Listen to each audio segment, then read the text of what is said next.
ये एपिसोड भी स्टार्ट होता है बिल्कुल उसी सीन से जहाँ पर हम देखते हैं कि एल्डर मू हैंडरसन ने फैंग से पूछा था, एल्डर लुवो आप इस गोल्डन हॉर्न बहमूद को मारने के लिए कौन सा वेपन यूज कर रहे हैं। एल्डर मू हैंडरसन की ये बात सुनकर फैंग वहाँ पर अपने ब्रेन लाइट डिवाइस से एक होलोग्राम इमेज बनाता है जो कि होती है लेजर कैनन की, जो लेजर कैनन फैंग को एंशिएंट सिविलाइजेशन रुइंस नंबर 12 से मिली होती है, जिसे बबाता अभी भी रिपेयर कर रही है। उस लेजर कैनन को देखकर वहाँ पर सभी वॉरियर्स और सभी प्रेसिडेंट हैरान हो जाते हैं और कहते हैं ये तो लेजर कैनन है। फैंग कहता है जी बिल्कुल आपने सही कहा, ये वही वेपन है जो कि मुझे एंशिएंट सिविलाइजेशन रुइंस नंबर 12 से मिला है और ये एंशिएंट सिविलाइजेशन रुइंस नंबर 12 वही है जो कि 3 मोस्ट डेंजरस प्लेसेस में से एक है और ये जो लेजर कैनन है ये फिलहाल जमीन पर सबसे ज्यादा पावरफुल वेपन है। फैंग की ये बात सुनकर वहाँ पर मौजूद सभी वॉरियर्स हैरान हो जाते हैं और वो ध्यान से इस वेपन को देखने लगते हैं। तभी हम देखते हैं एल्डर सोकोलोव को जो कि हैरान होते हुए कहते हैं रुइंस नंबर 12 और फिर वो कहते हैं ग्रेट 5 कंट्रीज, वहाँ पर सब ने बहुत नुकसान उठाया है और बहुत सफर्ड भी किया है। और फिर वो आगे बढ़ते हुए कहते हैं एल्डर लो क्या वाकई उस एंशिएंट सिविलाइजेशन रूइंस के अंदर चले गए और वहाँ से सेफली बाहर भी आ गए। अब इससे पहले कि फैंग उनकी इस बात का आंसर कर पाता तभी एल्डर लायन किंग कहते हैं लेकिन ये लेजर कैनन कितनी स्ट्रॉन्ग है।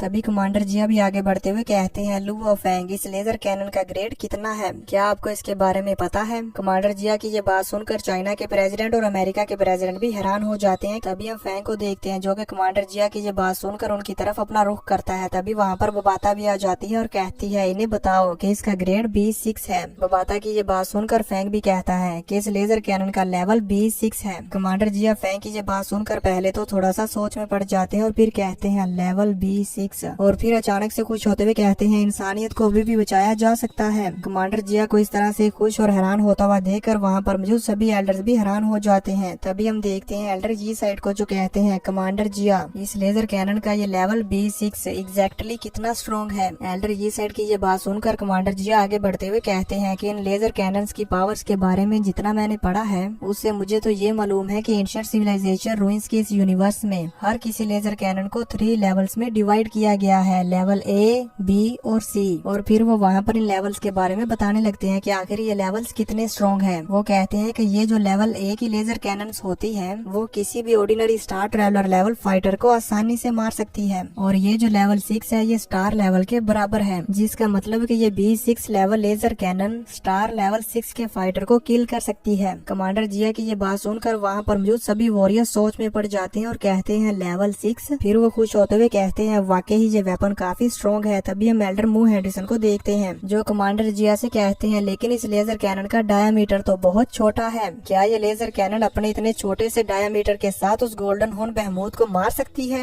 एल्डर मू हैंडरसन की ये बात सुनकर वहाँ पर मौजूद सभी वॉरियर्स भी इसके बारे में जानना चाहते थे कि क्या ये लेजर कैनन वाकई उस गोल्डन हॉर्न को बहमूद को मार पाएगी या नहीं। तभी हम फैंग को देखते हैं जो कि कुछ सोच रहा होता है और फिर वो कहता है उस गोल्डन हॉर्न बहमूद की बॉडी की लंबाई 180 मीटर्स है लेकिन उसका सर सिर्फ 20 मीटर दूर है और जब हम लेजर कैनन को फायर करेंगे तो उसके बाद इस लेजर कैनन का ये टैग लाइट की स्पीड से उस पर हमला करने के लिए जाएगा और जहाँ तक मुझे लगता है वो गोल्डन हॉर्न बहमूद इसे डॉज नहीं कर सकता और न ही इससे बच सकता है। यहाँ तक कि अगर ये लेजर बीम उस गोल्डन हॉर्न बहमूद की बॉडी के साथ थोड़ी सी भी टच हो जाती है फिर भी ये पूरी तरह से उस गोल्डन हॉर्न बहमूद की खोपड़ी को उड़ा देगी और ये बात तो गारंटेड है कि वो रिकवर नहीं हो पाएगा। फैंग की ये बात सुनकर वहाँ पर मौजूद वॉरियर्स और सभी एल्डर्स भी चौंक जाते हैं और कहते हैं वाकई ही ये वेपन काफी पावरफुल है। तभी हम एल्डर सोकोलोव को देखते हैं जो कहते हैं ह्यूमैनिटी को अब भी उम्मीद है, इस वेपन को देखकर अभी भी ये उम्मीद है कि हम उस गोल्डन हॉर्न बहमूद को किल कर सकते हैं और सरवाइव कर सकते हैं। ये कहते हुए वो काफी खुश हो जाते हैं। तभी हम देखते हैं लीडर होंगे के तीनों गार्ड्स को, वो भी ये सुनकर खुश हो जाते हैं। यहाँ पर हम देखते हैं कि जैसे सभी वॉरियर्स को ये मालूम हो जाता है कि हाँ वाकई ये लेजर कैनन उस गोल्डन हॉर्न बहमूद को किल कर सकती है तो वहाँ पर चारों तरफ खुशी का माहौल छा जाता है और सभी वॉरियर्स हंसते मुस्कुराते एक दूसरे के साथ बातें करने लगते हैं कि हाँ वाकई अब हम बच सकते हैं। चाइना के प्रेसिडेंट भी यहाँ पर खुश हो जाते हैं। वहाँ पर सभी वॉरियर्स आपस में बात कर रहे होते हैं ग्रेट, ये लेजर कैनन तो वाकई काफी ज्यादा पावरफुल है, अब हम बच जाएंगे।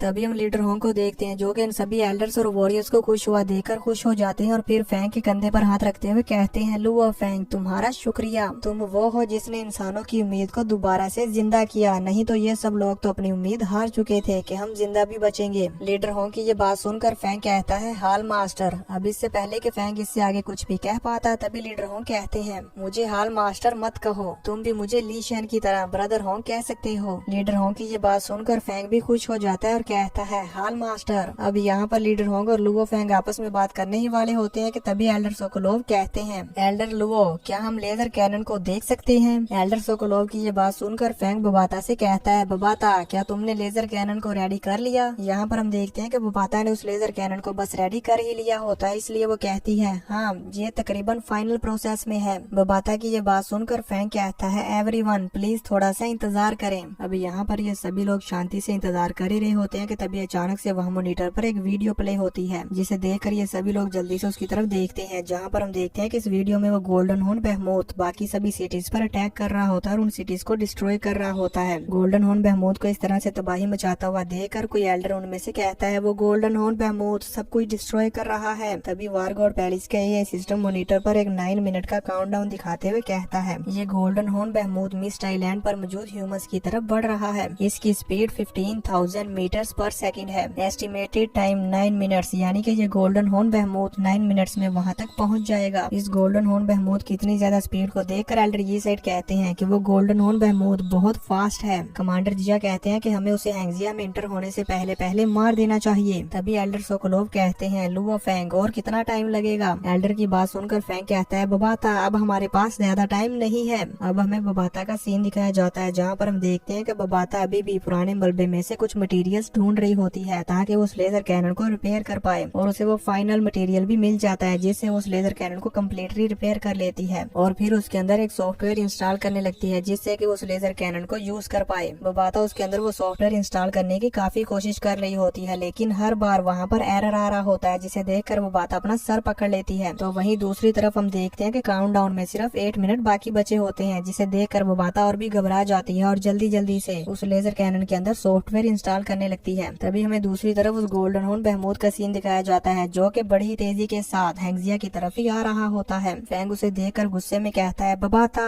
तभी दूसरी तरफ हम बबाता को देखते हैं, वो अपनी पूरी कोशिश कर रही होती है और यहाँ पर काफी घबराई होती है, और साथ ही साथ बबाता को गुस्सा भी आ रहा होता है कि ये सॉफ्टवेयर इंस्टॉल क्यों नहीं हो रहा। अब काउंटडाउन में 7 मिनट बचते हैं। वही दूसरी तरफ वो गोल्डन हॉर्न बेहमोथ रास्ते में आने वाली हर किसी सिटी को डिस्ट्रॉय करता हुआ जा रहा होता है, जिसे देखकर कमांडर लावली कहते हैं, हमारे सोल्जर्स बहुत ही तेजी के साथ कम होते जा रहे हैं। तभी हमें कमांडर लावली का सीन दिखाया जाता है, जहाँ पर हम देखते हैं कि कमांडर लावली इतनी तेजी के साथ सोल्जर्स को मरते हुए देखकर बहुत ही ज्यादा निराश होते हैं, और यहाँ पर वो रो भी रहे होते हैं। आप उनकी आंखों से निकले हुए आंसू साफ साफ देख सकते हैं। एल्डर मू हैंडरसन उनकी ऐसी हालत देखकर काफी ज्यादा उदास हो जाते हैं। तभी हम बबाता को देखते हैं, वो भी अपनी पूरी कोशिश कर रही होती है कि वो सॉफ्टवेयर उस लेजर कैनन में इंस्टॉल हो जाए, लेकिन वो भी कहाँ होने वाला था। बबाता चाहे जितनी बार मर्जी कोशिश कर लेती, हर बार वहाँ पर एरर आ रहा होता है और वहाँ पर लिखा आ रहा होता है रिपेयर फेल्ड, और बबाता तो वहाँ पर इसकी वजह से काफी इरिटेट भी हो जाती है। तभी हम देखते हैं कि लीडर होंग भी फैंग की तरफ देख रहे होते हैं कि आखिर ये क्या कर रहा है, इसे तो अब तक लेजर कैनन से उस पर अटैक कर देना चाहिए था। अब हम वहाँ वार गॉड पैलेस में मौजूद सभी वॉरियर्स को देखते हैं, वो सब भी एक बार फिर से काफी ज्यादा निराश हो जाते हैं। अब हमें बबाता का सीन दिखाया जाता है, जो कि खुश होते हुए कहती है, फाइनली फिनिश्ड, यानी कि दोस्तों बबाता ने उस सॉफ्टवेयर को इंस्टॉल कर लिया होता है और वो यहाँ पर काफी खुश हो रही होती है। अब हमें उस लेजर कैनन का सीन दिखाया जाता है, जो कि एक्टिवेट हो जाती है और उसके अंदर पावर भी आ जाती है, और इसी के साथ वो दोनों रोबोट्स वो भी वहाँ पर चलने लग जाते हैं। जैसे ही ये यहाँ पर एक्टिव हो जाते हैं तो वार गॉड पैलेस में इनका होलोग्राम बनकर आ जाता है, जिसे देखकर लीडर होंग और बाकी सभी वॉरियर्स खुश हो जाते हैं और कहते हैं ये तो। तभी फैंग उन्हें बताने लगता है कि ये वही रोबोट है जो कि मुझे एंशिएंट सिविलाइजेशन रूल्स नंबर 12 के अंदर मिला है, और फिर फैंग इन्हें यहाँ पर इसके बारे में बताने लगते हैं। तो दोस्तों देखेंगे नेक्स्ट एपिसोड में कि क्या ये रोबोट उस गोल्डन हॉर्न बेहमोथ को मार पाएगा या नहीं।